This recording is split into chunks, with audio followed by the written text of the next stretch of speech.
రేవంత్ రెడ్డి గారి మీద మేము పెట్టుకున్న నమ్మకం వమ్మైపోయింది. బాధతో చెప్తున్నా, ఆవేదనతో చెప్తున్నా. రేవంత్ రెడ్డి గారి మీద ఎంతో కొంత మేము పెట్టుకున్న నమ్మకం వమ్మైపోయింది. ఇప్పుడు 2 నెలల్లో ఇప్పుడు ఆగ మేఘాల మీద ఇప్పుడే నిన్నగాక మొన్ననే 11,000కు పైగా టీచర్ ఉద్యోగాల ప్రక్రియ ప్రకటించడం జరిగింది. రేపు ఉద్యోగాల నియామకాల పత్రాలు కూడా 9వ తారీఖు నాడు ఇస్తామని ప్రకటన చేయడం జరిగింది. అంతేకాకుండా గ్రూప్ 1 గ్రూప్ 2కు సంబంధించిన ఫలితాలు కూడా త్వరలోనే ఇస్తాం, ప్రభుత్వంలో వాళ్ళని భాగస్వామ్యం త్వరగా చేస్తామని చెప్పి ప్రకటించడం జరిగింది. ఏ డిపార్ట్మెంట్లో ఇప్పటికీ నోటిఫికేషన్లు ఇచ్చి పరీక్షలు రాశారో వాటన్నిటినీ ఫలితాలు ప్రకటిస్తాం, డిసెంబర్ లోపే 1,00,000 ఉద్యోగాల పైగా భర్తీ చేస్తామని చెప్పి ప్రకటన చేయడం జరిగింది. ఇప్పుడు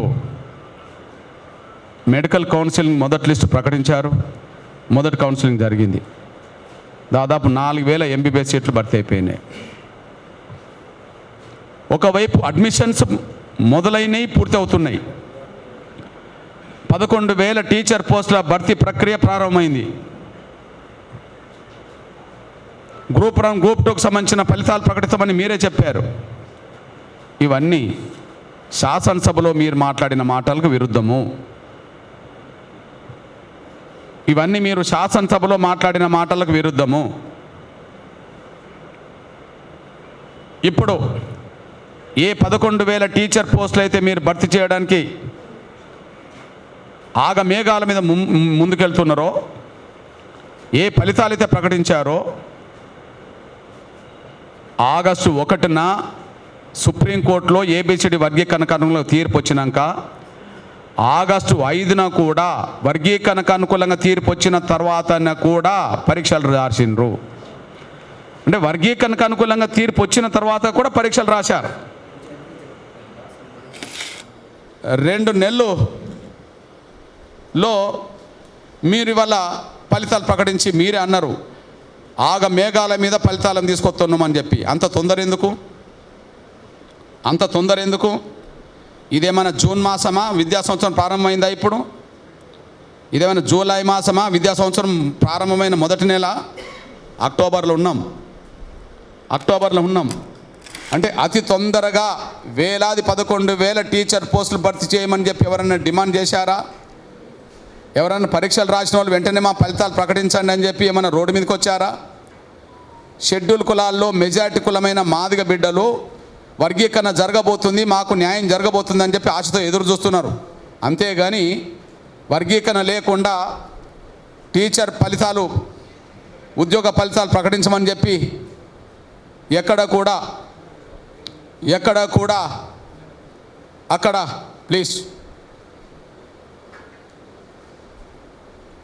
వర్గీకరణ జరిగిన తర్వాతనే మాకు ఉద్యోగాలు వస్తాయని చెప్పి మాదిగ పిల్లలు ఎదురు చూస్తున్నారు.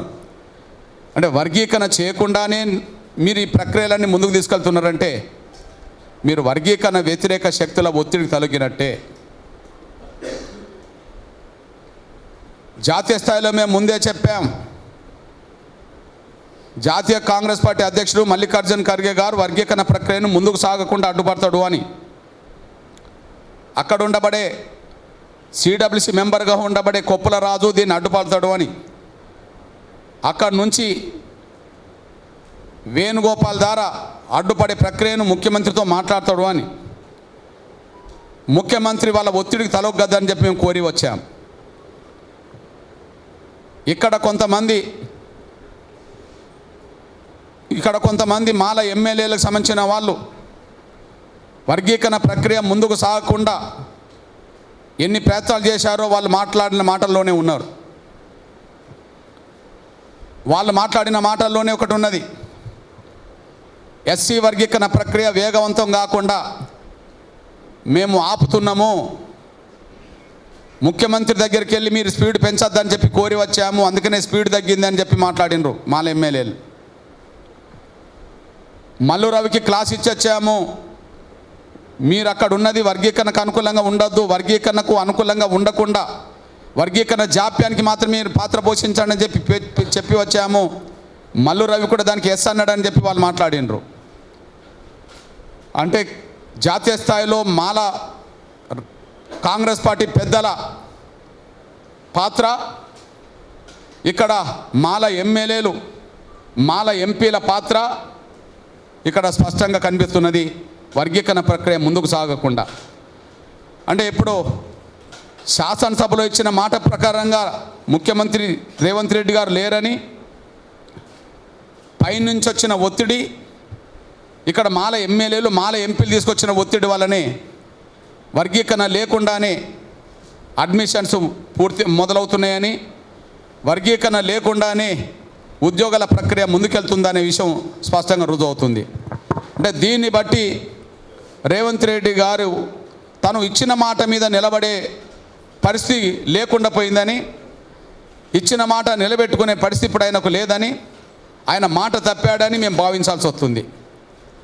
ఆయన మాట తప్పాడనే విషయం మాకు అర్థమైపోతుంది. ఈ నేపథ్యంలో మేము గుర్తు చేస్తున్నాం.